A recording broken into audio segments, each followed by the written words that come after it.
Nippy, welcome to Locked In. How you doing today, Good, man? Ian, great to be here. Yeah, thanks so much to Spotify for connecting us, Travis Morningstar. Travis is great. We met him at CrimeCon last spring.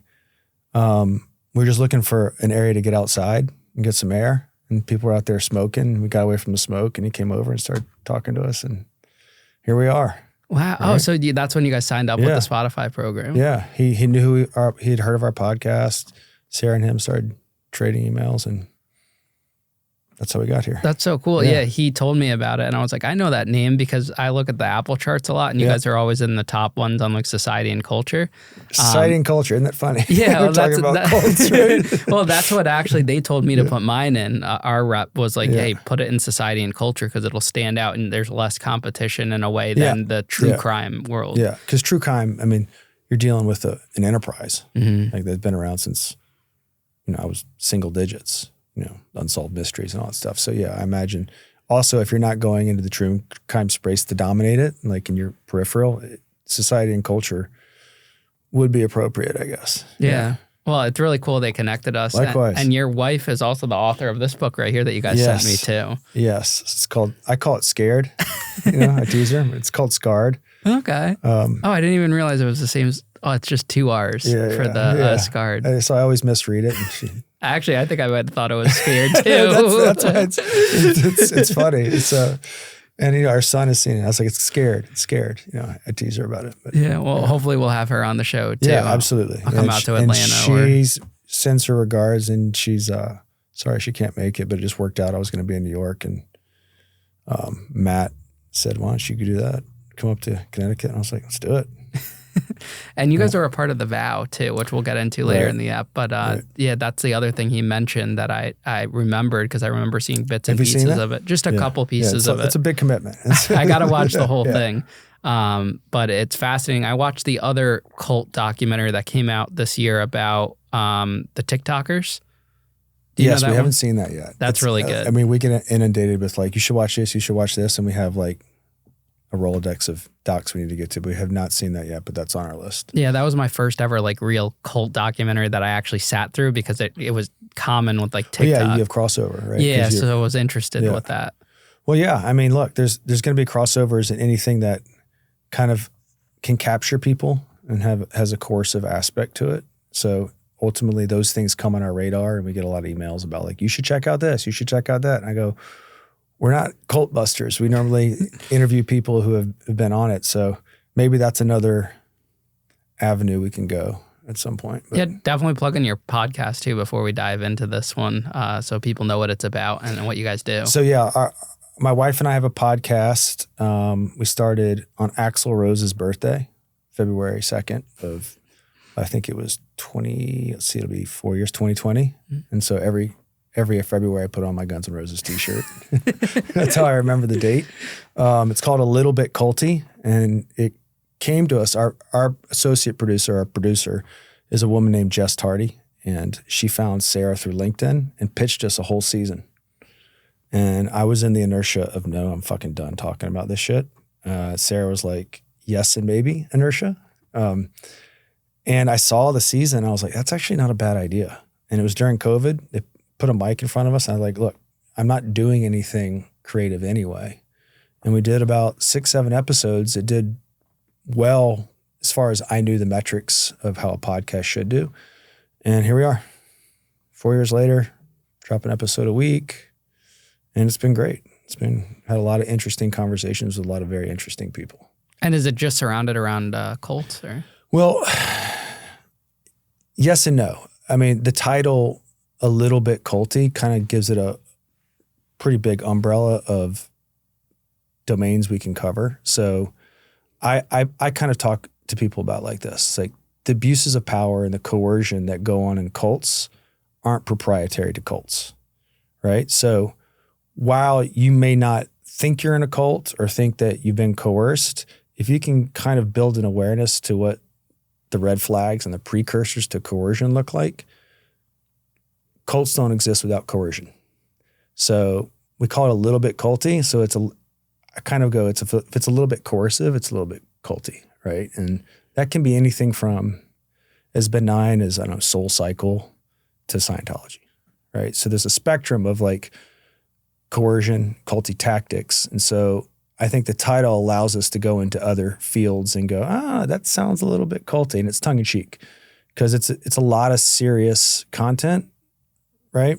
And you got to have humor, at the appropriate times, because we can have anyone from like an episode on Ray Dalio and how he runs Bridgewater, the hedge fund, to a lot of churches with like sexual behavior and all that stuff. So that's not where we use our humor on those episodes. So it hits a lot of notes, serious, funny, day-to-day and all that stuff. So, but the overall theme and that the why of what I want to do is if I can just get one person to get sensitive to what these coercive tactics look like, sound like, I think I've done my job, right? And I kind of look at it as I wish it was the podcast, and my wife and I are writing a book right now about our experience in the podcast. It's kind of the podcast or book I wish I had heard before I got involved with Nexium, if that makes sense. Yeah, that's awesome. And I'm sure a lot of people will be into that too, because it's kind of like you're starting a new career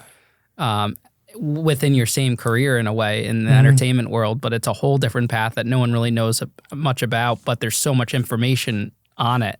And there's not one way to do it. There's not, and you nailed it. There's not a lot of way. There's not one way, only one way to do it. But there's also, like when you think about, most people don't go about their days thinking that a coercive mind is out there trying to capture their mind. And that's really what these groups do. They do have maniacal intent, and they do prey on you. And most people don't have the capacity to project into that and think that that's going on until it's too late.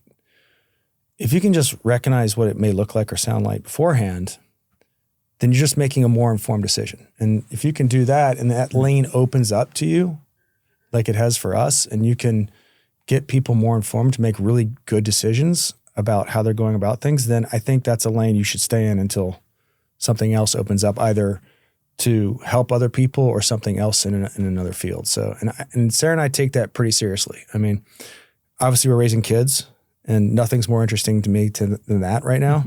And the podcast, I'd say, is our third kid, but we take it seriously and we try to have fun doing it. Yes, the content gets a little bit redundant because after you've heard so many stories, and the playbook is exactly the same for all of them, you want to keep it kind of fresh, as you probably know. Yeah. So that's pretty much how I program my psychology going about doing what I'm doing. I love that. Yeah. Now you go by the name Nippy on the podcast. How did you get that name? So you'll appreciate this. So my full name is Anthony Nippert Ames. Oh, that's your middle name, Nippert. Yeah, Nippert with a T at the end. Wow. And that's my mom's maiden name.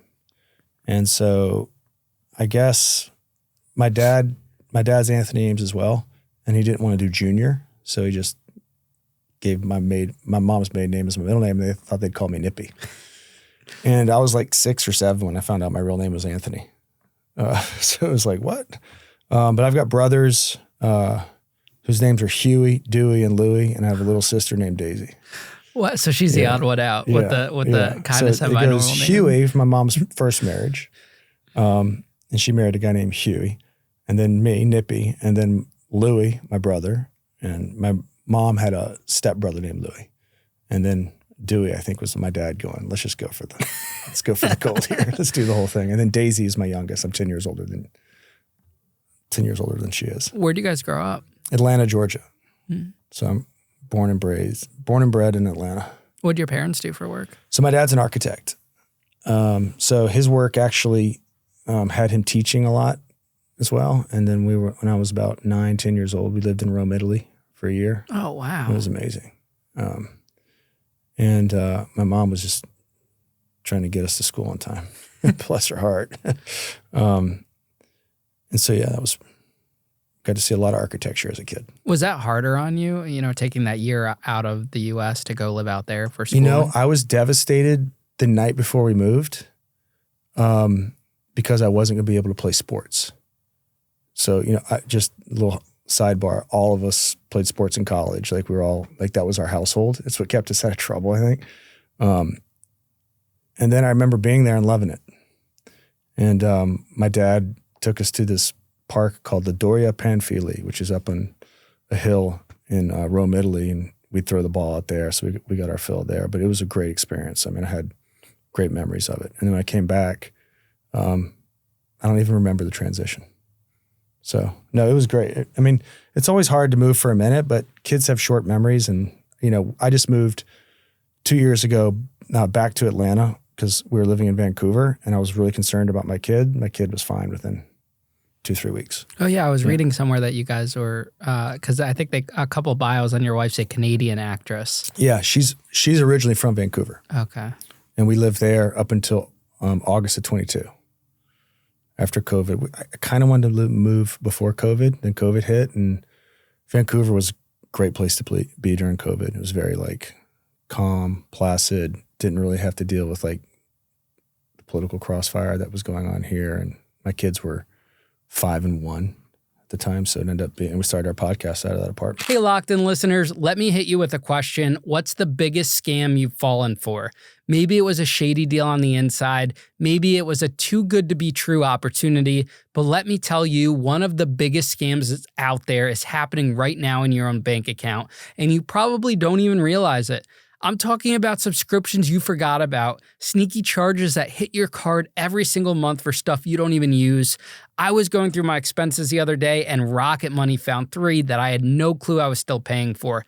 3. That's money down the drain. Rocket Money is a personal finance app that helps find and cancel unwanted subscriptions, monitors your spending, and even lowers your bills so you can keep more of your hard-earned cash. With Rocket Money, you get all your subscriptions in one place, no more digging through old emails to see what's draining your wallet, a clear view of your spending across all your accounts, alerts if your bills go up, or if there's suspicious spending. They even negotiate your bills for you, so you don't have to waste hours arguing with customer service. Rocket Money has over 5 million users and has saved people over $500 million in canceled subscriptions. That's real money back in your pocket. So cancel your unwanted subscriptions and reach your financial goals faster with Rocket Money. Go to rocketmoney.com/lockedin today. That's rocketmoney.com/lockedin. One more time, rocketmoney.com/lockedin. Don't let these companies hustle you. Take back control of your money with Rocket Money like I do. Now let's get back into today's episode. With you guys having so many siblings growing up, was it a strain on your family financially? No. In fact, I grew up upper middle class, went to private schools. If the term white privilege has any sort of like, I think it's a marginalizing comment. I don't think it's necessarily a positive comment, but like I grew up in privilege, went to school. So I was never in any sort of financial need as a child. And I don't remember it if we were. So we were fine in that. Did you ever go to public school or was it all private? Nope. Went to private school growing up. Yeah. Do you think that had a big impact on your childhood, like looking back on it now? Here's the value, I think, of going to a private school versus a public school. And there's upsides and downsides. I think private schools get you around a certain kind of psychology of success, connections, wealth in certain aspects. But I also think a lot of private school kids are shielded from reality in a way, and they don't get certain rites of passages in terms of what it takes to earn, learn, and do things on your own. Daddy's going to bail me out. Daddy's going to pay for things. They don't understand the origin of where things come from. My dad didn't come from that, and he kind of ran our household kind of like Clint Eastwood. Kind of looks like Clint Eastwood. And so, no, it was like, I tell a funny story. I played football in college, and my dad would come into my room during my summers. And this is if I'd been out, with my buddies till late. And he'd go, Troy Aikman isn't sleeping right now. I'd be like, fuck you. So like there was a constant drive and a constant push for us to perform. And the downside to that is you link your self-worth to your capacity to perform, which I certainly did, and I identified with performance a lot. Like I would only feel good about myself if I felt like I was performing in my life. And if I didn't feel like I had something to thrive in, my values seemed to be in question at the very least. And I was motivated to quench that thirst, so to speak. I think that was kind of a precedent my dad set early on. If you're going to do this, you're going to do it well, kind of thing. Was the end goal sports for you? Did you see that as your career, your future? I read a book when I was 14 years old by a guy named John McPhee. John McPhee's been on Rogan's podcast. He's in his 90s now. And he was writing it about Bill Bradley, who was the senator of New Jersey up until about 2000 something. And he played basketball at Princeton, took Princeton to the Final Four in 1965, and he played for the New York Knicks, won two NBA championships with the Knicks. And the book was about following him through his season. When it's called A Sense of Where You Are. And I remember, I was 14 years old, and I remember thinking, fuck, I'm going to go play basketball at Princeton. That was in my mind. I want to go to an Ivy League school, and I want to play basketball. And that was just, you know how goals are. Some people want to be a fireman. This was like something I really, really believed I could do. And it was just always in the back of my mind to whatever I was doing. I was good in basketball. I was captain of my team, but quarterback ended up being something that emerged that I was better at and ended up playing football in college. But that initial goal and that initial drive that got me on the journey to strive and perform was kind of culminated and started in that book. Like it was kind of the end of my childhood when a lot of the athletes at 13, 14, 15 that were good in kids, when they were kids, kind of get weeded out at that age. Puberty is a great neutralizer, obviously. Like if you're 7th, 8th, 9th grade, 7th to 8th, 9th grade hero, if you don't hit puberty and grow to a certain size, it's probably not going to happen. I got a little bit of size and kind of went with it. And then that became kind of like my life until the sport kicks you out eventually, as it does everyone, right? And then my brothers followed suit, right? I had one brother who played a year professionally in Canada. I had another brother who played in Europe. So it was kind of that's what we were doing with our summers when we went home in the Ames household, right? Give me a sec.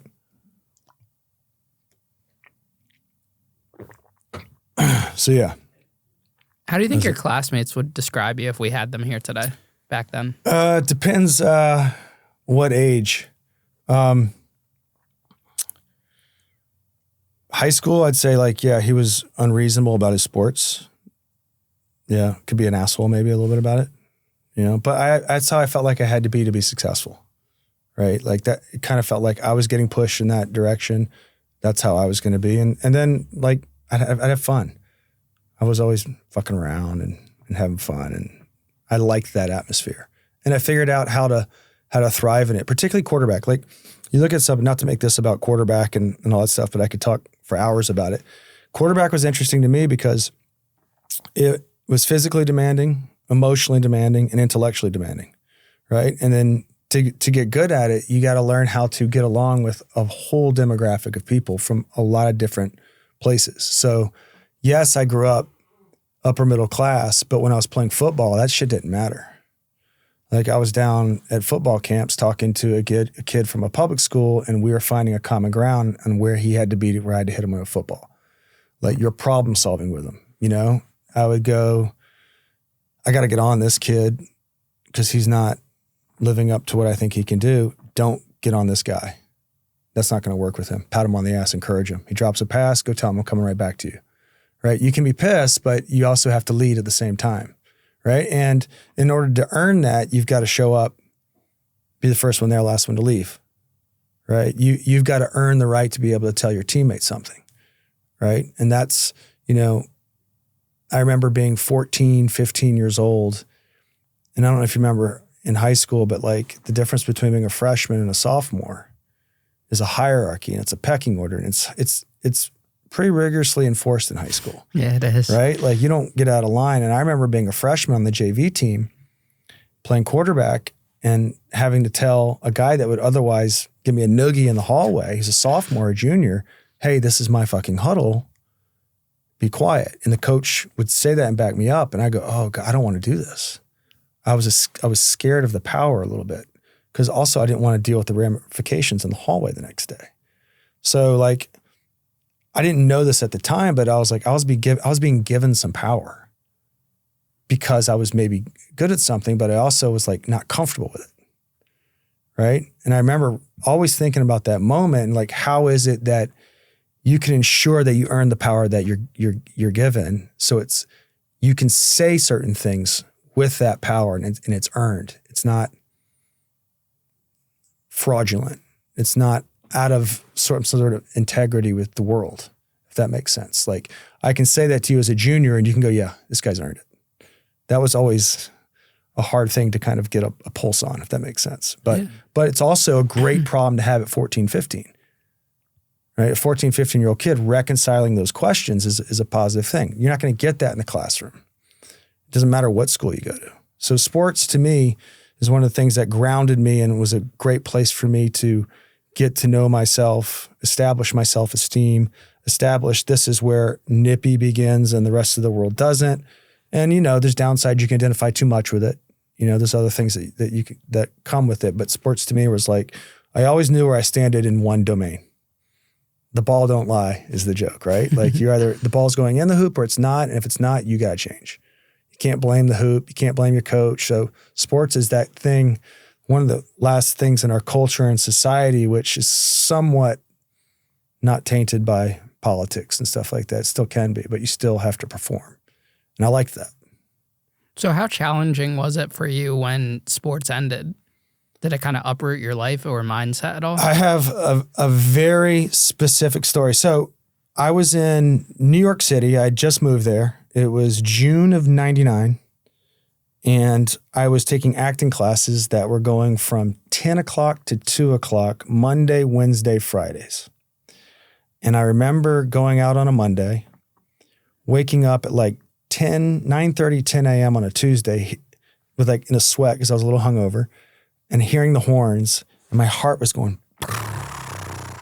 And I was like, what the fuck is going on with me? Like, I don't know if it was a panic attack or if I could say that definitively, but I remember thinking like, I've got nowhere to be today for the first time in however long I can remember. I was 24, 25, almost 25. And I didn't have a direction. I didn't know because if it was June in any other year, I go, oh yeah, I've got a season in the fall. I'm going to do this. I know everything's planned out. My purpose felt very clear, right? And when I had that moment of like the death of like one lifestyle and the death of knowing where I'm going to be, knowing my plan was no longer, it was a huge void. And it was also, I understood it intellectually. I didn't have the language for it, but I also knew like, I don't have anywhere to be. I've got nothing. It felt like I got no responsibility, which meant to me, no purpose. I'm not building, I'm not creating. Like I didn't have the understanding of myself at that age, the emotional intelligence to put language to it. But it was like, I got nowhere to be. I'm not good at anything anymore. It's kind of like, I'm not performing to my standards. And so it was hard for me to feel good about myself in anything that I was doing. And I remember thinking that and going, is this how everyone else felt? Is this how everyone else feels? Because it was one of the first times it was revealed to me. I'd never really known that was my motor, so to speak, but it was being revealed that it wasn't being fulfilled in any sort of capacity and it was done. So all the skill sets that I'd put all my time and energy into from 7, 8, 9 years old felt obsolete, if that makes sense. And so I had to build myself. How did acting come about? I knew my sophomore year in college that I wanted to do something in acting, do something creative.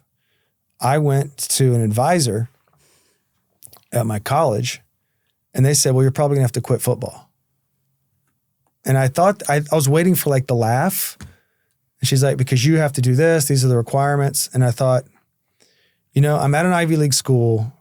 I don't think I'm gonna take an acting class if it doesn't, I'm not gonna leave here with an acting degree. And I knew I was always interested in world leaders. I was always interested in Kennedy, American history. So I ended up being a history major there. And which was a great decision because the best professors there, and I got a lot out of that. And so I figured if I'm serious about this, I can do this after college and go to New York and figure that out. So I knew kind of my sophomore year that I was interested in doing that. But then I felt like right now that football is what I'm doing. It's very time consuming, had a lot of time demands on my time, a lot of my that was my world. And I decided, I think I'm just going to focus this and get my history degree and get out. How'd your dad react to that? To what? To you leaving sports and switching to acting and history? Because he was had supportive. A lot of pressure. No, he was supportive. I mean, he thought I had a couple opportunities to go play maybe in Europe or in the Arena League after. And he's like, yeah, you should go do it. I go, Dad, listen, I'm going to be making, whatever I'm going to be doing because of my mind, not because of my body. Like, and I don't know if you know anything about Arena League football. It's like playing football in a pinball machine. Mm-hmm. And and the pay at the time was like $600 a game, $800 if you win. And I wasn't going to do that. Isn't that pretty good pay back then or no? No. That wasn't good? Not for me to do it for 2 or 3 years and then try to do what I was going to do. Do you know what I mean? Like I was 24, 25. I was like, if I'm going to start doing this, I need to start figuring how to do it as opposed to starting at 28, 29. You know, and I didn't really see any jumps from the Arena League to the NFL. And I think I'm pretty in reality about my skill set.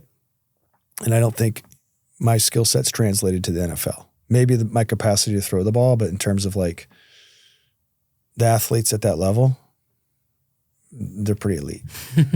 Yeah. So where does the path take you next then? So I'm in New York from 99. Well, okay, I'll start with, I'm there auditioning, getting jobs here and there. And then I think it was the summer of 99. I don't remember which, or 2000.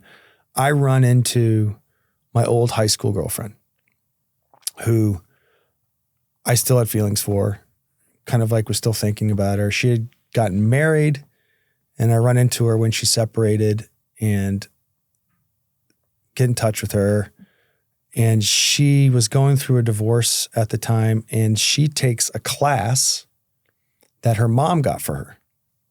Now understand, I had known her family since I was 15. Her father was a brain surgeon, went to Yale, very smart guy. And she told me about this class that she was taking that her parents had gotten for her. And I was like, great, good for you, right? And she stays on me about it for like a year. She's like, I really think you love this. It's like all the stuff you talked about when we were dating, you know, like I had books like, you know, in high school about Kennedy, quarterbacks, athletes, Jordan. I was reading Dale Carnegie's How to Win Friends and Influence People. I wanted to be the best I could be at what I was doing. And she's just on me. And I even say to her, I go, I'm not doing your fucking cult. All right. You can stop. Right. Like I even say it to her. It sounds like a cult. And it did. It sounded like a lot of reverence to this one person. She was calling him the smartest man in the world. This is Keith Raniere, who we'll get to. And I'm literally like, stop. Right. And after I would book a job or I would shoot something, you know, I think it's important to celebrate your successes. So I would do something, go out to dinner with friends, something a little bit big to note like, hey man, this is like, cause it's hard to measure your success in acting. You know, if you don't get a role, you don't know why, right? And it's hard to have that kind of structure. And I would always go do something, maybe go see a friend from college. And I had just gotten finished shooting a film. And she calls me. And she's like, are you going to come take this training? And I kind of said, maybe I'll do it because I was still interested in her. I was really interested in her, not the training. And I go, no, I'm probably going to go out to see my friend in Los Angeles. And she goes, well, you're just going to go out there and chase women and drink. She's like, is that what you want to like be doing with your time? And I was like, fuck, she's right. She's right. Like, and she got me. That was the line, if I remember, like she got me. And I was like, all right, when's the next one? When's the next training? It ended up being like a month later. I go up, take what is now in the zeitgeist Nexium. It was called Executive Success Programs at the time. This is about 2000, 2001. I take a 5-day training. In my mind, I'm just going to go take it. Hopefully, maybe have some groundwork to like see if there's anything going on with us. And I'm deuces. I'm out. I take it. I liked it. There was nothing wrong with the curriculum from my perspective at the time. It was about responsibility. It's about communication, all practical skills. And it had a goal setting thing. And I was like, this is actually pretty cool. This is good stuff. This is, I was saying acting is one of the harder things to measure your career in. This kind of gave some tangible things for me to go out and like, here are the things I can control. Here are the things that I can maximize my success in and all that stuff. And I really like that. So I'm in for her, but I also kind of like the curriculum. So there's enough there. There's enough points of susceptibility, I'll call it, where like, okay, I don't see anything wrong with it. This is weird. The sashes, the ranking, all that stuff, that's weird. But like my old girlfriend is doing it. Her parents endorsed it. Like I had buy-in from other people that had credibility in my mind, right? So what I was seeing in front of me, I was like, this is fucking weird. The curriculum's good, but like the people are a little bit, it was in upstate New York, it was Albany, New York. And at this time, the organization was really young and it felt like I hate to use this term, but it had some people that felt like weren't doing well in life. Let's put it that way. I think saying losers is mean, punching down, but they really didn't feel like, they weren't inspiring in nature. That's me being diplomatic. And so, but there was also some cool people that liked it. So it was a hodgepodge. And a lot of people want to get it started in New York City.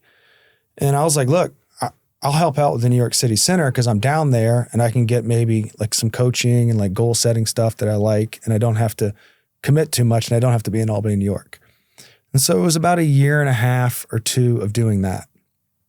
And finally I was just like, look, I don't have the energy, there was no pay, and I don't have the time to spearhead this. It's not what I'm passionate about. And I looked around the organization and there was no one there that was really doing things at a high level in my field that I could go, okay, that's a great example of what I want to be doing. Normally, like, when you pick a field, you go, oh, this guy's doing it at a high level. What's he doing? If you want to learn the tenets of basketball, there's a Michael Jordan as an example. Whatever it is. I didn't really see that in the organization. I didn't really see it growing and I felt it stagnant. And I didn't care. It wasn't my problem.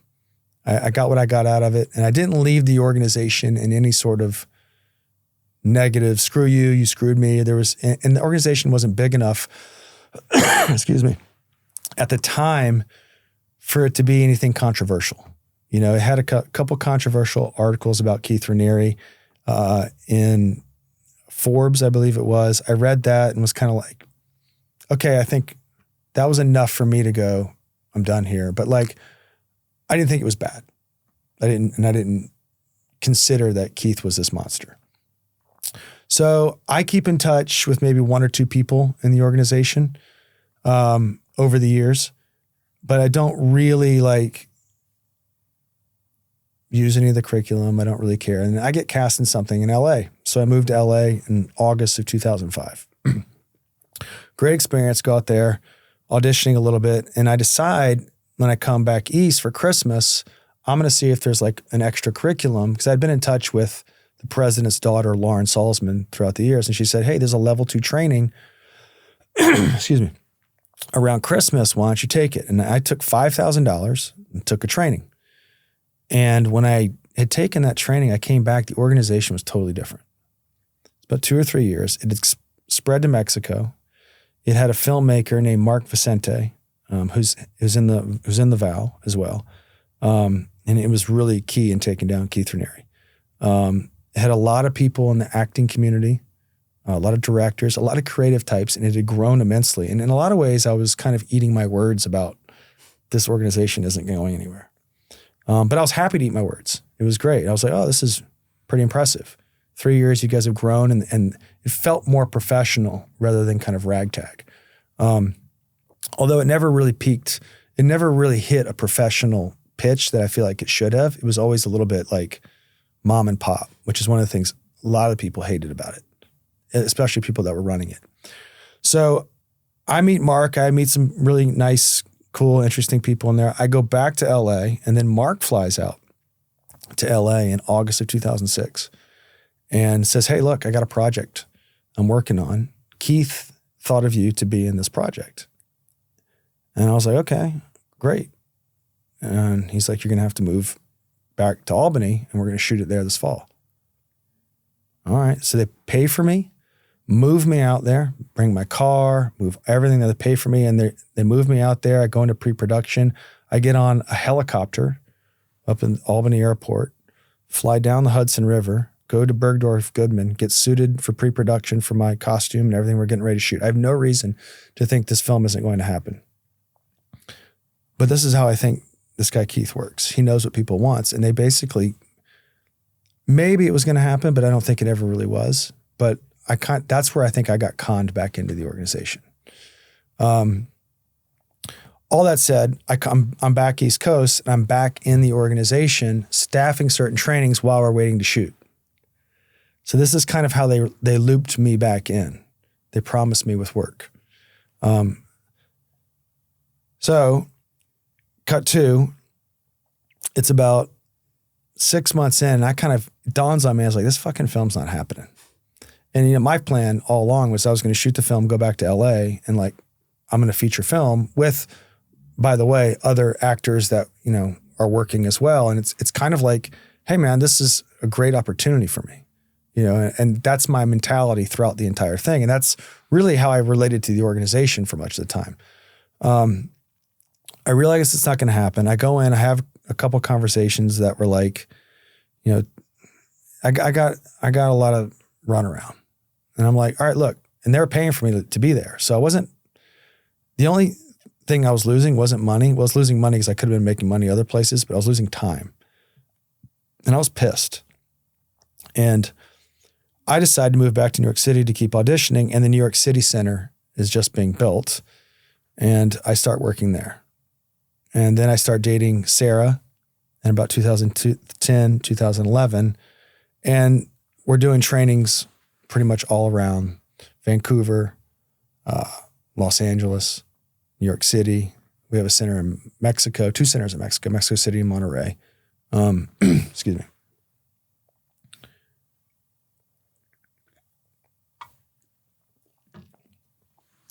And the organizations are doing well. They're running 5-day trainings all the time.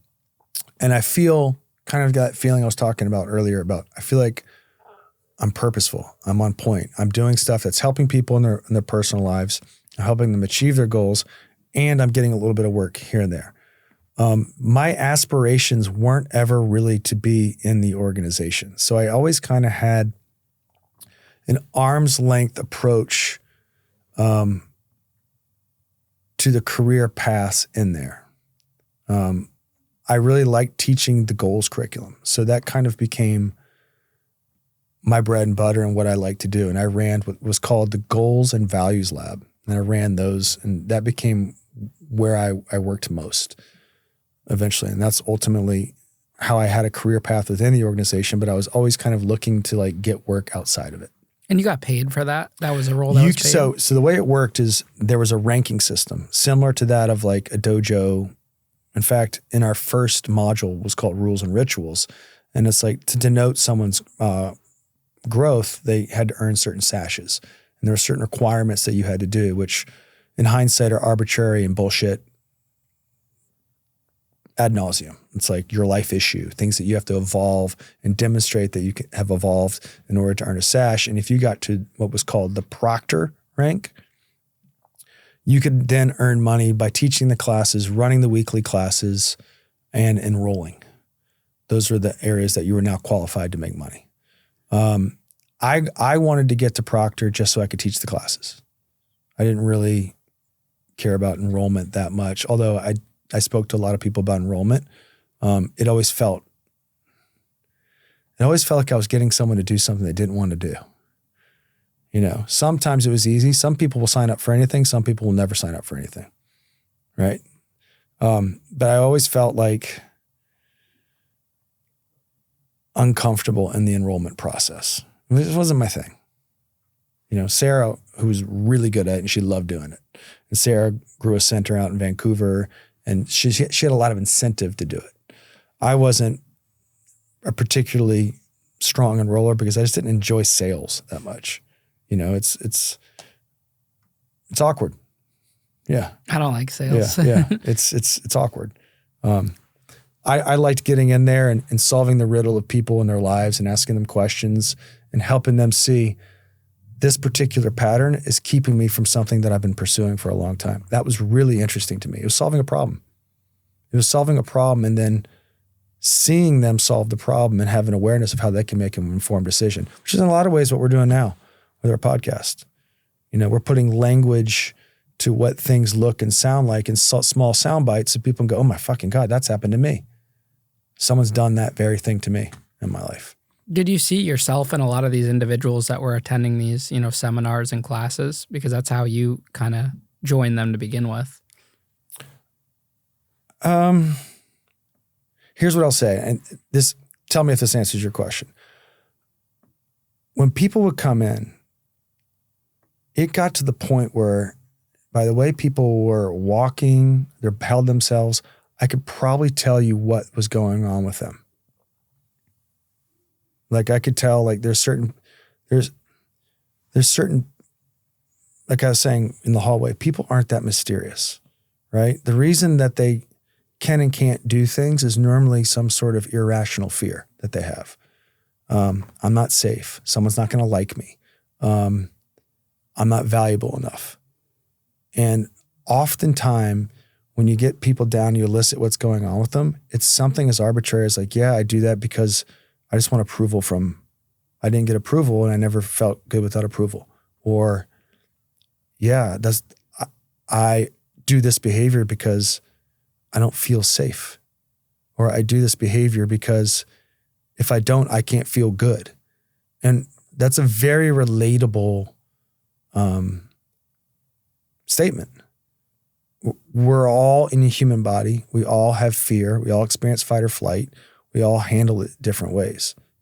What scares you might not scare me and vice versa, right? But there's always going to be something that's going on with you that I can elicit through you in conversation and bring to your awareness. So did I see me? I mean, I guess, you know, in humanizing your own kind of version of what's going on with Ian Bick, I can humanize, in humanizing my own, I can humanize you, right? And it's kind of like a holistic approach to people's issues. So I guess so, but it really, it really wasn't what I was interested in. Yes, that became interesting to me. And yes, I became like, I could be interested in, but a career in doing that wasn't interesting to me. And I wasn't interested in talking about my issues all day. And I wasn't interested in talking about yours all day. I was interested in helping you see it so you could go on, move your life, and prove that our curriculum worked. That was the biggest gift to me. So if you came into the training and you got something out of it, I was like, great, glad I could help you. Every person's relationship to the organization is case by case. Some people were more all in and it was dogma. And I had moments of like, you know, this is how you should do things. I certainly did that. Some people just related to it because they wanted the tools to make them more successful in their life. And lots of people had different variations of that at different times. No, you had used the word cult to your ex-girlfriend when she first told you about this. Yeah. What did you know about cults in general at that point? Number one, not that much. Number two, I said it kind of tongue in cheek to her, but it sounded like you were following this one guy. You were calling him the smartest man in the world.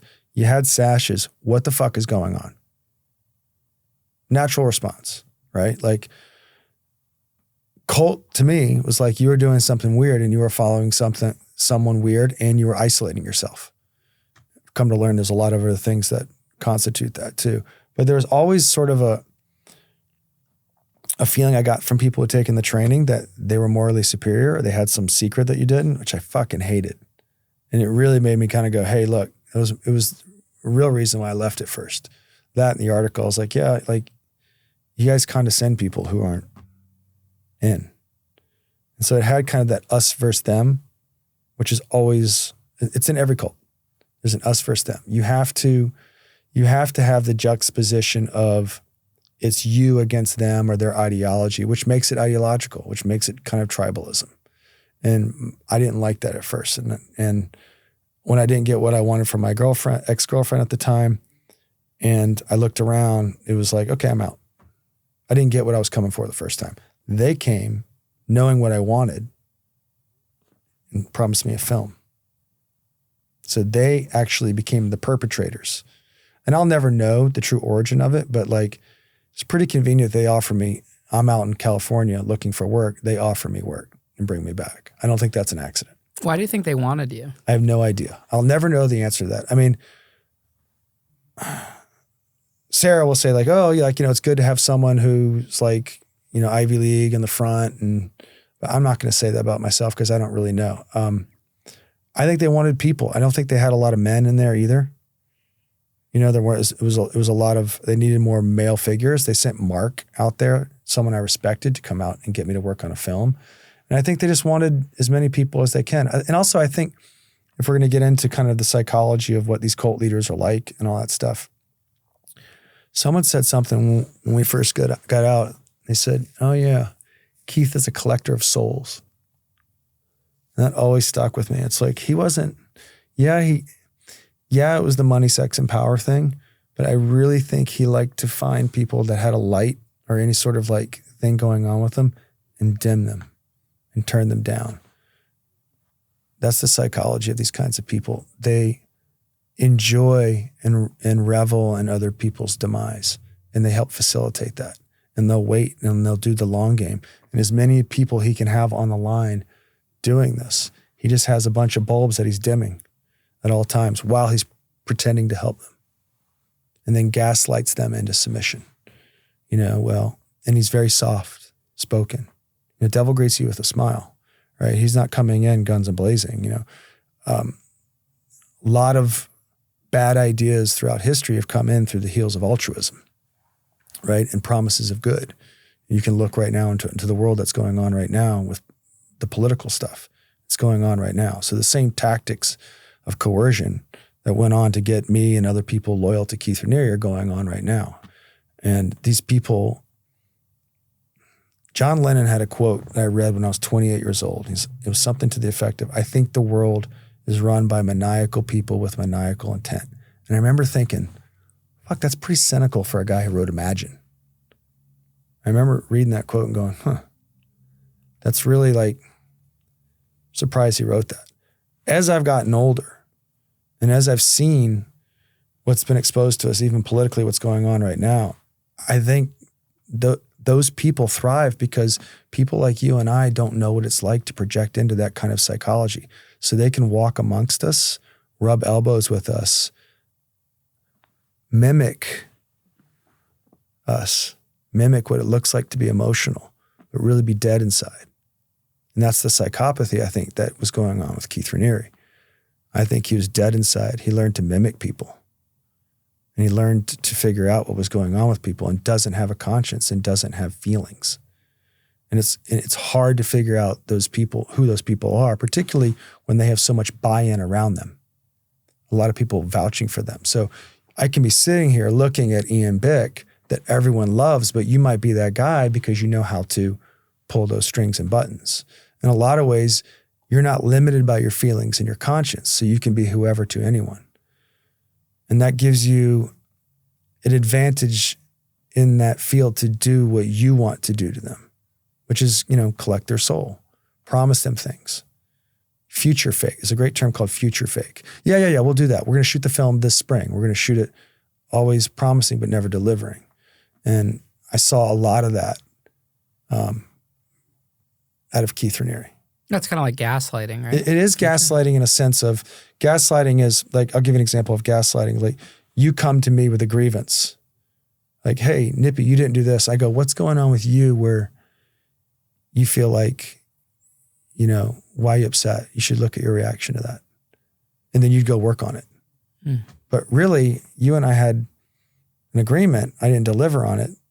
And now I'm making our interaction your problem because of how you came and held me accountable on it.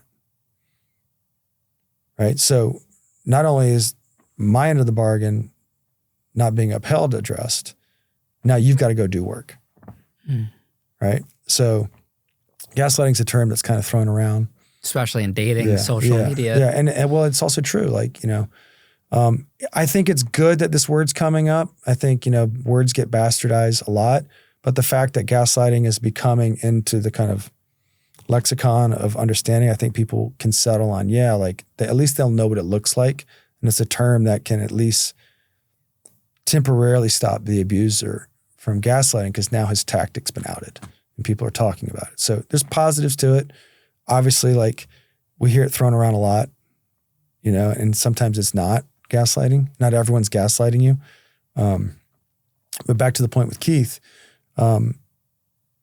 is I think this is what he was doing to a lot of people. Now, it's important that I say all this and be like, I was targeted differently. I wasn't like Sarah. I wasn't like all the women that he was targeting, and he spent a lot of time and energy coercing, right? I was somewhat peripheral. I don't think he thought about me much, right? I think he worked Mark a lot, and then through Mark, he leveraged the relationships through Mark. So it wasn't Keith necessarily saying anything to me. It was coming down from someone else who Keith had indoctrinated, kind of had under his thumb, and they would be his enforcer. So that's someone who's kind of gone to the next level of it. They figure out how to work through other people and leverage other people's trusts, right? So if I see that you have a relationship with someone and I know that you have a trust with them and I know that I can get you to do my bidding and I want his value or I want something from him, I'll just do it through you. I'll go, Ian, how about going and talking to so-and-so? And you'll go talk to him. And if I get pushback, I'll work with you to handle the pushback. And because you're aligned with me and what I'm doing, you're in my cult. Not only have I created strife in the relationship that you all have, I now have you as an agent for me. So back to the Lenin quote, like, I think the people that are running a lot of things have this kind of psychopathy. Not all of them. But I think it goes on more than people know. And I think people are coerced more than they know. So building awareness around it is vital. And knowing what it looks like is vital. When you rejoined, when did things start to get weird again, like it did the first time you joined? Okay. So if people know our story, I'm going to give the audience a little bit of a background. I'd say things were weird the entire time in his inner circle. And it was his true persona and his true nature, the true nature of Keith Raniere, was protected by 15, 20 women, primarily, maybe a couple guys. They knew his real persona. And this is someone who didn't work, was lazy, was fucking all the women around him, was coercing them, was abusing them, was having kids out of wedlock, and then lying that it wasn't his kid. And they protected that image. So anytime something came out in the press, right, or anytime something came out that was like, I would read and go, hey, what the fuck? What is going on? Like, I don't see this. And mind you, I'm peripheral to Keith. I'm not in his day-to-day life, and I didn't want to be. But I was peripheral to him. So anytime I do that, I would go to someone like that was around him that I had a friendship with that I would assume would tell me the truth about who he is. I go, what's this? And they'd give me a story, and I believe it. And if I can go back and look at, times when I could talk to myself and go, no, press that more. Because I would accept the narrative, and I underestimated the people around him's capacity to lie. And I didn't understand that they were coerced and abused by him as well. And they were, in protecting his lie, they're protecting theirs, right? So he had abused them, sexually abused them, right? They didn't sign up for a personal professional development course to get fucked by Keith Raniere. That's not what anyone came to do. So how they found themselves in that situation years later is by his bidding and the people around him facilitating it. So I was never in that inner circle. And so for me, like, when I look back,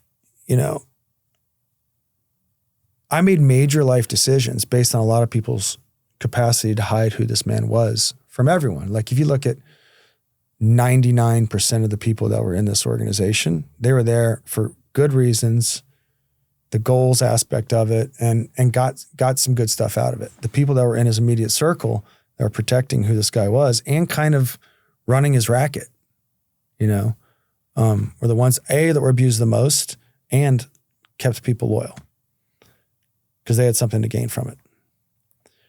Does that answer? Yeah. Had you and Sarah talked about it at all when you first started dating, like what you guys were actually involved in? Had there been broader discussions? Have you used the word cult when you guys first met? We knew that people saw us as a cult and laughed at it. I was like, I get it. I get what looks weird about this, which would be great. You come to me, I go, yeah, Ian, I get it. But it's like based on this, it's based on a dojo, it's a ranking system. And it's like, do it or don't. We normalized it. We made it kind of like cool, right? Behind the scenes, I would talk to Sarah, like there's so many problems we had with the organization. We were putting out fires all the time with like admin, there was like admin problems that went on all the time. Like people couldn't pay it on time. It was like stupid, petty shit that a lot of people were always going around and putting out these fires.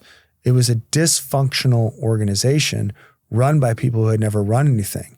And the people that were outgrowing it were constantly have to fight battles with admin and stuff like that. So morale was low, so to speak. If it was a platoon and we were fighting a war, like it was hard to put up the persona of like, hey, we're winning the war. It's like, hey man, can we get it together here? Can we get paid on time so I can go run the training? Like it wasn't a well-oiled machine, and it never was, and I don't think it was ever intended to be. I think, as long as the metaphor I like to use is as long as Keith had people putting out fires around him, they were never going to be putting him out. In the same way, as long as the politicians can have us arguing about race, gender, and all this stuff right now, we're never going to get along, and they can get away with their abuses of power over the American people.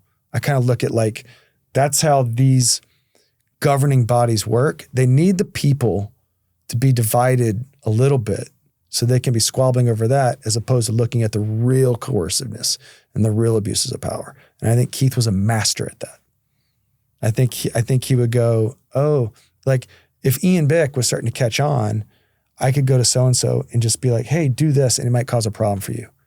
And you'd be dealing with that problem for 3 or 4 days, and then you'd forget about whatever other real grievance you might have. Like that's how I think this guy worked and these types of people work. What was your connection to the outside world while you were involved with the organization? I was still auditioning.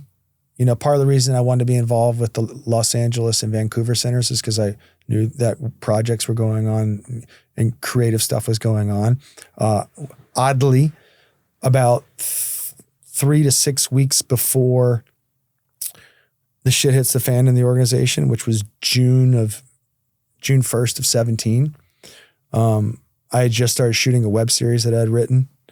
And I had the first episode done, the pilot episode done, and I had a 3-year-old.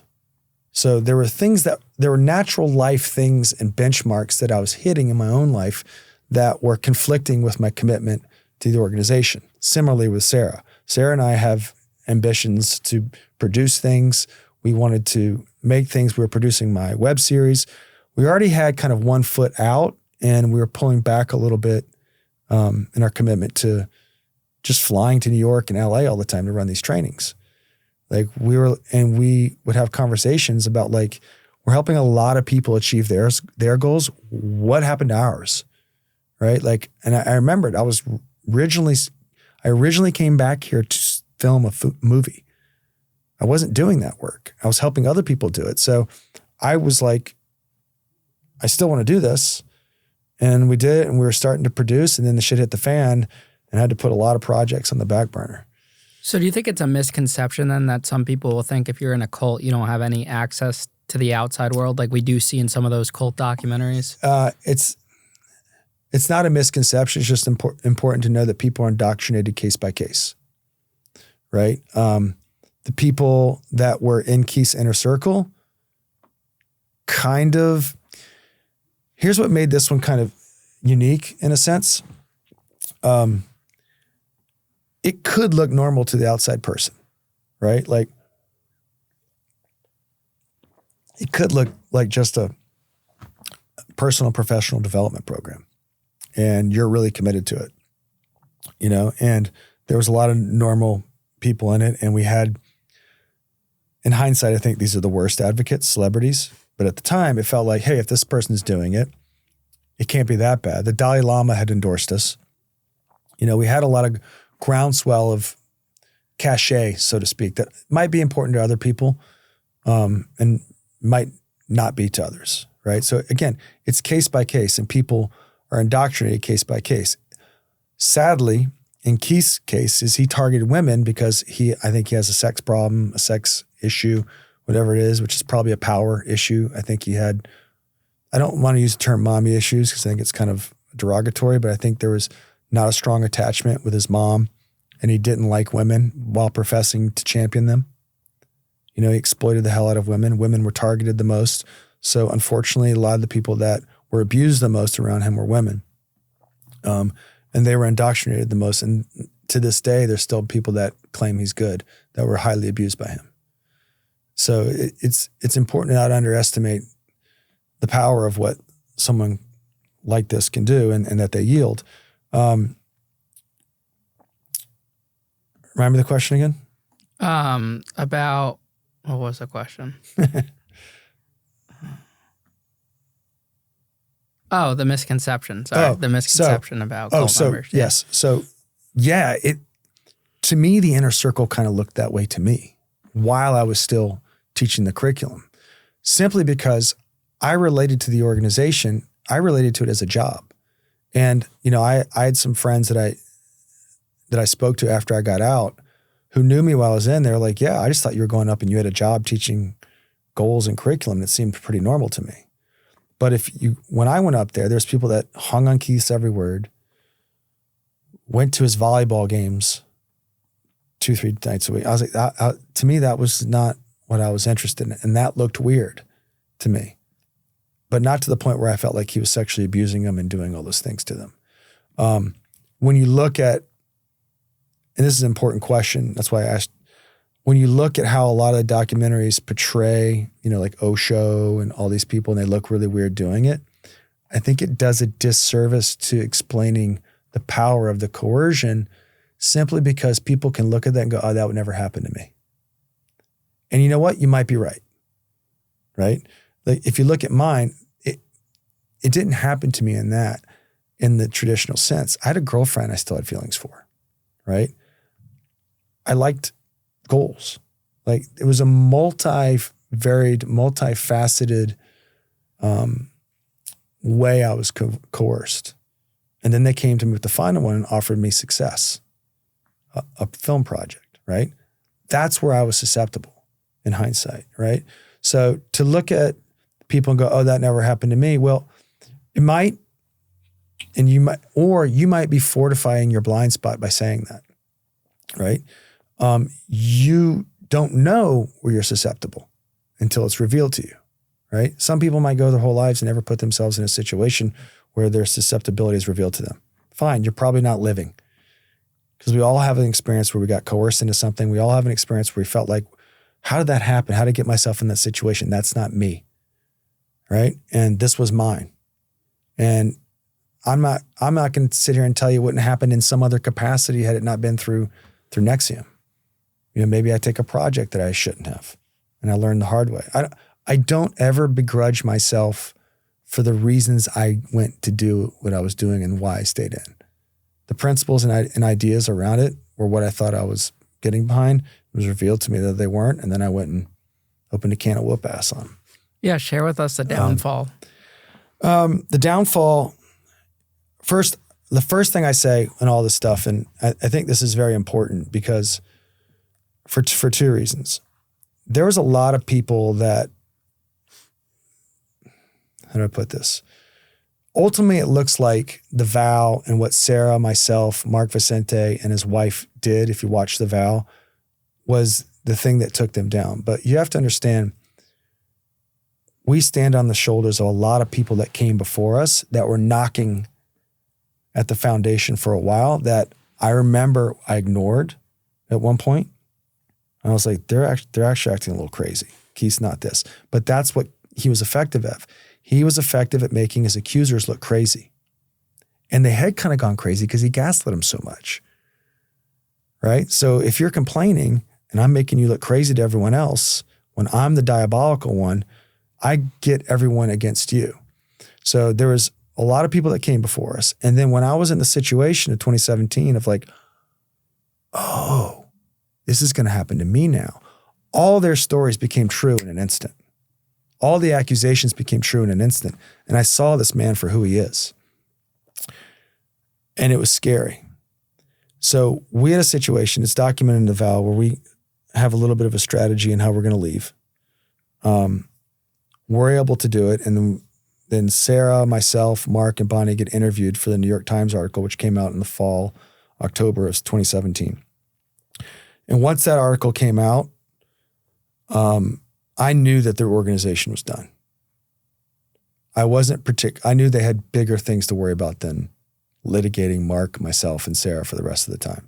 They had a lot more problems. They were internationally in the crosshairs of a lot of people, and that it's kind of like when someone's gig is up, everyone comes out. And it's like, yes, they did this. Harvey Weinstein, great example. And once that happens, I have a term that I've used in my podcast, and I use it in our book. It's coming up. It's like I was in sniper mode for about 3 to 6 months, protecting my family, right? It was a very scary time. It was I felt very primal. Like I really wanted to go fuck someone up. They had physically harmed a family member. They came after my fucking family.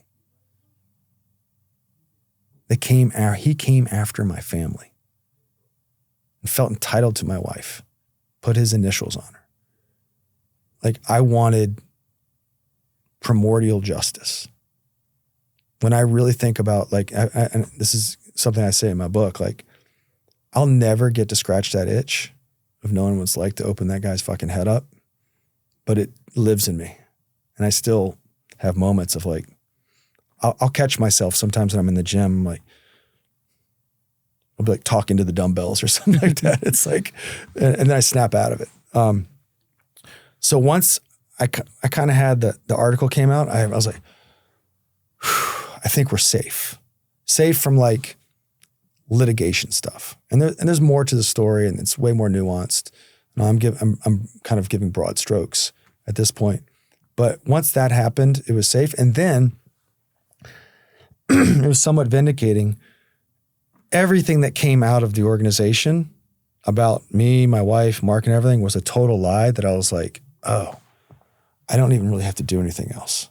Because if anyone with 2 eyeballs can see this right now, that know us and know the organization, I knew they were done. I knew they had bigger problems because they couldn't make up what they were making up about us and have it stick. They just had to get more and more absurd. And ultimately, Keith did what Keith does. He fled. And he ends up getting arrested in March of 2018, very quickly, right? Moira Penza, the attorney on it, read the article and decided to take the case on. And they arrested him in Mexico, brought him back to the United States. And by June of 2019, he was convicted to 120 years of prison. Happened very, very quickly. Did you testify at trial at all? We didn't have to. Oh. He took a plea deal or? No. He took it to the trial. They thought Sarah was going to have to testify. It was a big thing. She was pregnant. We just had my second child in March of 2019. And they were afraid that she was going to have to testify. So many people came out to put him away that her testimony wasn't even needed. Like, and the attorneys kind of shifted their gear of like, okay, we got your story, but like, there's way worse than you guys. And at a certain point, it was pretty hard for me because the stories I started to hear once I got out and once I started calling people that had been in and hearing all the stories, it just added to my fury. Like, I was friends with a lot of these girls and I had no idea he was doing this stuff to them. So in a lot of ways, Sarah and I felt really lucky. You know, we went from being horrified to like, oh my God, what's happening? All the emotions, and then going, oh my God, we got off easy from this guy. right? Like he was doing some diabolical things to these girls, friends that we knew, friends that I would go to Albany, take trainings with, laugh with, you know, really good people. He was abusing them in ways that like, well, you know, if you follow, you'll see. And then we kind of felt like spectators to the sinking ship that we didn't know was sinking. Does that make sense? Like the organization was never what we thought it was. Right. And there's a book I read at the end. It's called Take Back Your Life by Janja Lalich. And there's a segment on it. It's called Moral Injury. I'll sum up moral injury in a way I think your audience can understand. Think of being a soldier and going over to fight in another country for freedom and democracy and recognizing you're not doing any of that. In fact, you're accelerating someone else's agenda, political agenda. Similarly with Keith. We're out doing these goals. We're out doing this stuff. Really, he's just trying to get women and abuse them.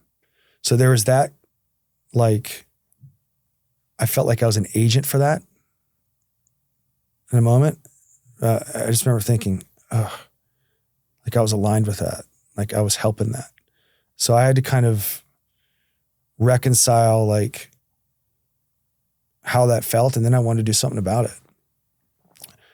And I think, you know, the punches that Sarah and I threw were the requisite ones. I threw the punch that I could throw to take that guy down. Sarah threw hers, Mark threw hers, and everyone previously rocked the foundation so that our punch could be the final one. And then once law enforcement came in and did their thing, justice was served. When did you finally feel free, if you ever felt free? I told you, I felt relieved when the New York Times article came over. Like I felt like we were out of harm's way. Free is an interesting one. I never did not feel free. I felt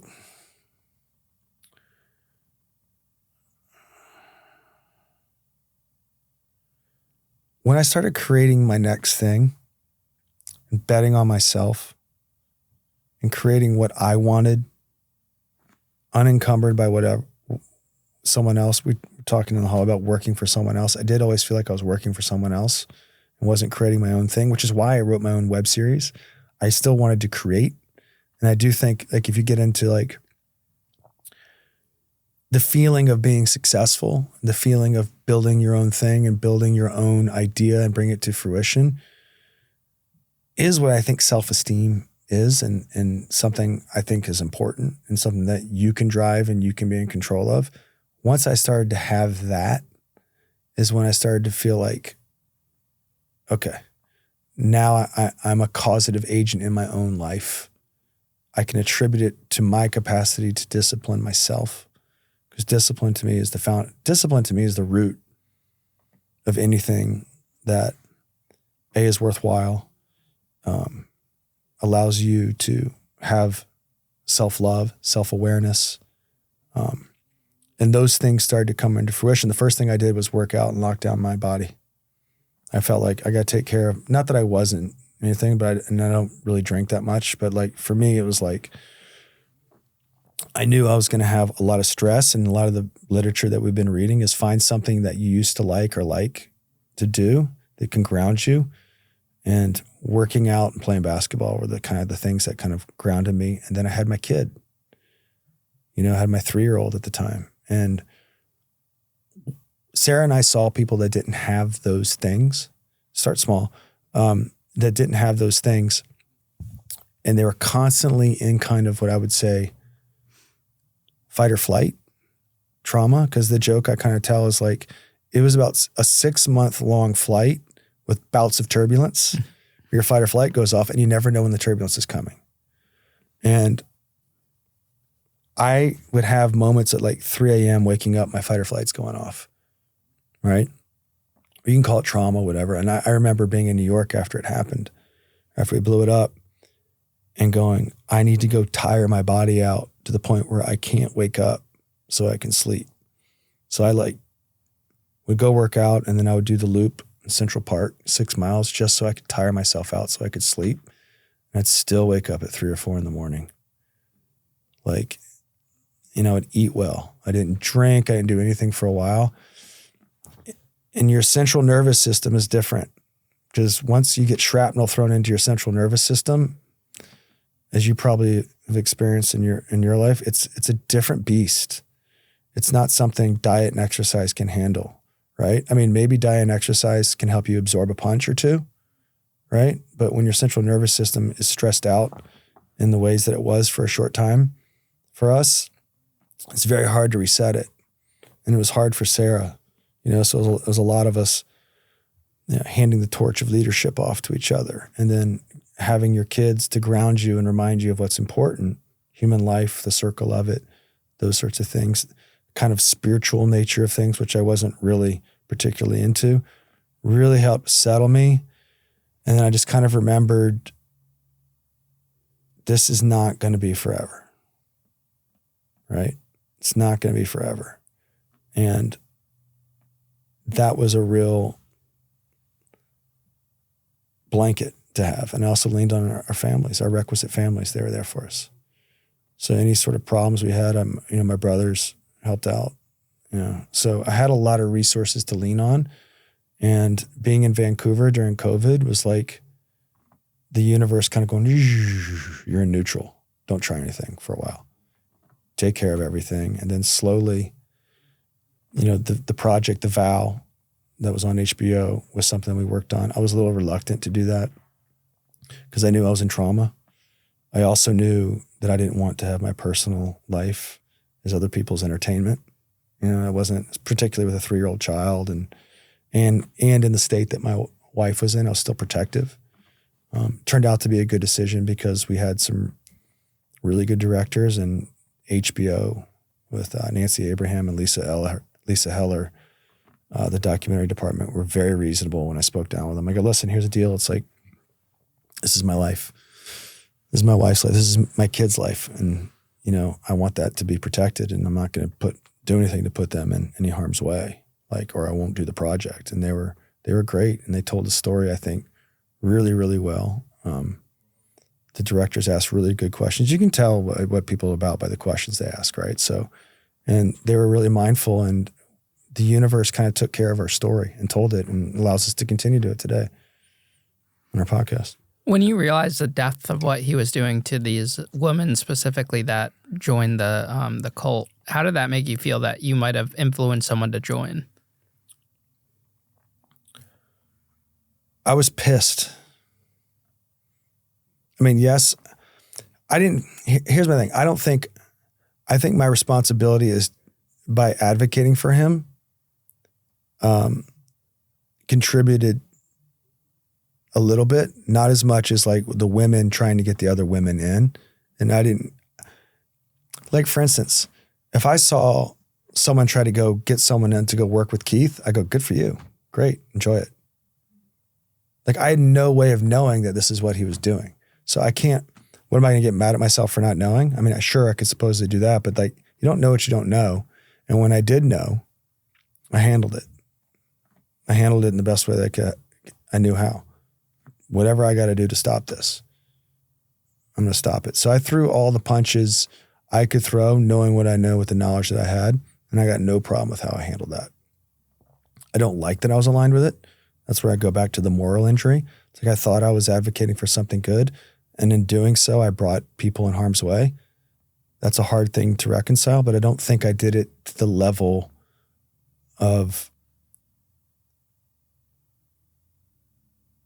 I don't think I really did it to that much of a level because I wasn't that much of a player in getting people involved with Keith. It was more the organization. I brought people potentially in harm's way.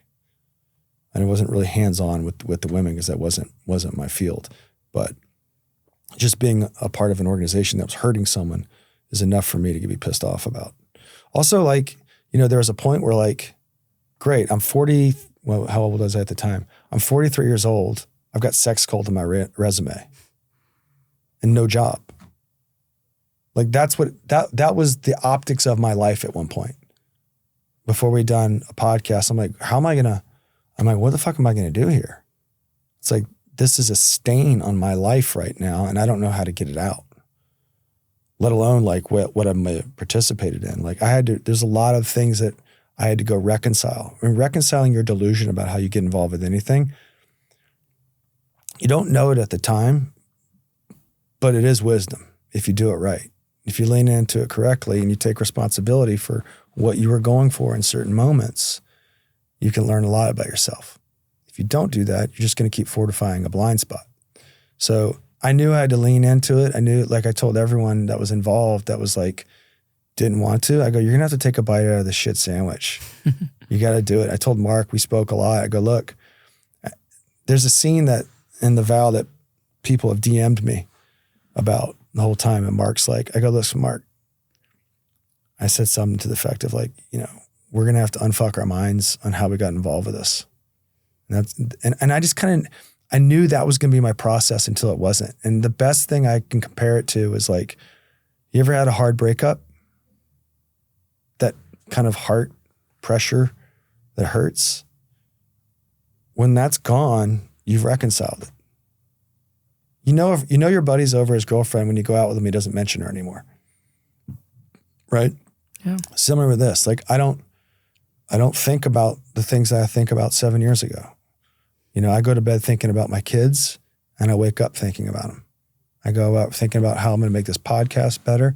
Like my problems are different and they're all problems I'm moving forward and I'm in control of. You know, I don't think about Keith Raniere anymore. I'd like to kick his ass. I still want to scratch that itch. But he's in jail for 120 years and I hope he lives a long time. He's got 5 years probation tacked onto that 120 years. It's crazy. Yeah. So, you know, that's where I am. And, you know, when we speak to people on our podcast, I try to hopefully get them there. You know, I think I'm fortunate enough where the worst thing, like I really sat and thought, I was like, what's the worst thing about this? And I was like, I'm just fucking embarrassed. I'm embarrassed. I got like my whole thing was embarrassment around like how I got conned and embarrassment around people that I approached and were like, dude, Nippy, this is kind of, I'm like, it's not. I was dismissive. I was a little bit smug in my dismissiveness. I was like, what, you believe everything you read online? Well, not everything, but this sounds pretty, you know, I was that in terms of thinking I had something good and being so wrong. That was embarrassing. And then I thought, you're going to go the rest of your life without being fucking embarrassed? You know, I was like, if the worst thing out of this is you're embarrassed, take it. You know, you're going to be embarrassed again. Right? And I have been, by the way.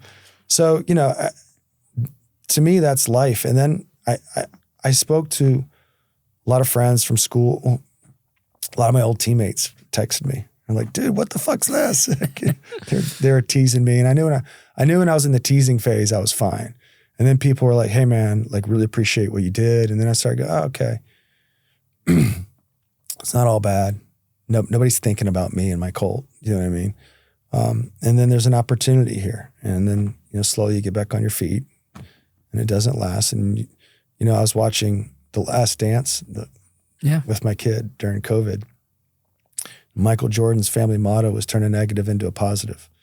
And I told my kid at the time, I was like, your mom and I are turning a negative into a positive. And that's been the podcast. And that's been, you know, the book that we're doing now. And I think that's so relatable to this. Yeah, for sure. And, you know, that's kind of like, you know, when I look at my journey of anything, like in sports and all that stuff, I've done this before. I just didn't do it with a documentary that was documenting my personal life and having my wife branded. I never foresaw that, but one sec.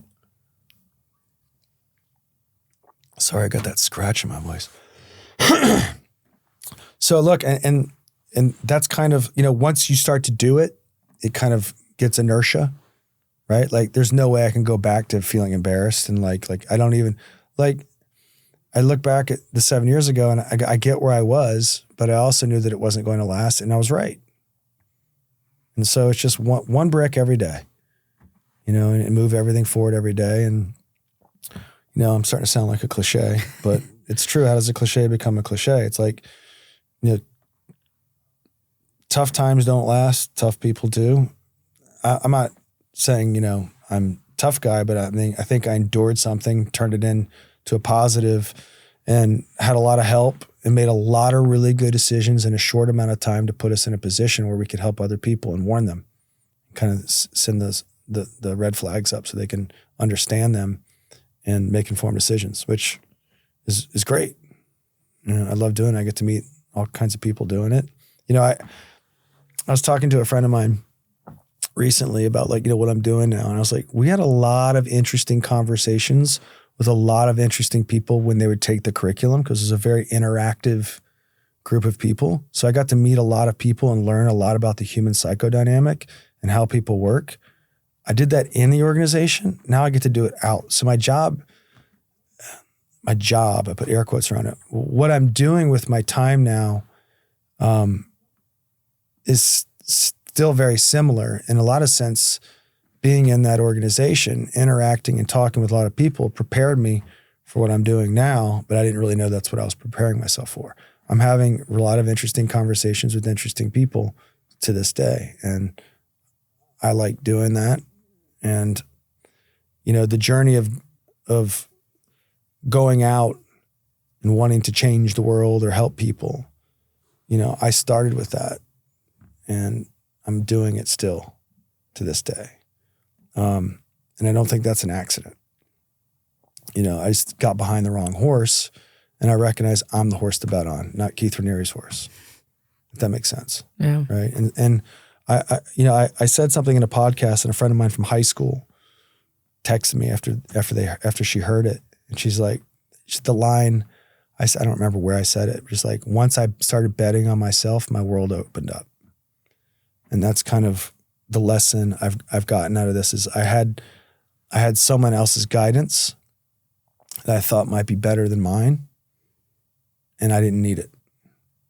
If I had bet on myself 26, whenever it was I took my first training, I think I'd be probably in the same place, doing something, creating something, enterprising something, and hopefully I'd still be doing it with my wife somewhere, somehow.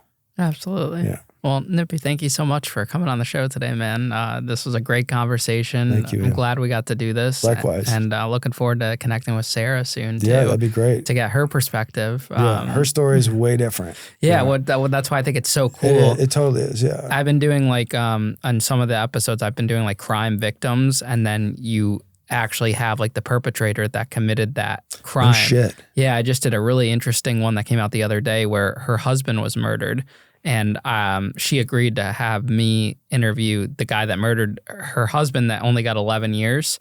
They had reduced it. Yeah, so it's crazy. He's going to come on the show. Oh, so you haven't had him yet? I haven't had him yet. I saw her story. But I did hers because he had given someone gave him a platform, and they were doing that, and hasn't really been done before in that setting. That's crazy. That's a great idea. And it's interesting because, we give a platform to a lot of people that were in prison. So everyone wants multiple sides to the story. And I think that's cool. And I want to get into more law enforcement ones too, where you have the guy that what Wolf of Wall Street did. He had his ex-FBI agent that brought him down on the show. So I think that's another avenue to explore too. I love that. So I think getting, your perspective in your words at the same time period, and then hearing your wife's perspective will be incredible too. Yeah. Also, she was in the inner circle of women that got abused. So you're going to get a totally different take on, she was someone who was specifically targeted. Mm-hmm. I was peripheral to that. So, but I also think too, the lane that's opened up to me is a lot of guys don't feel like they could fall for this, because and a lot of them already have in a lot of ways. And they're not open to sharing about it either. Yeah. Yeah, I mean, I figured if I'm going to be embarrassed about it, I might as well talk about it. With it. Yeah, go lean into it. Well, I appreciate you, man. And safe travels back to Atlanta. Thank you. Thanks for having me here. I'll see you soon. Appreciate it. You got it.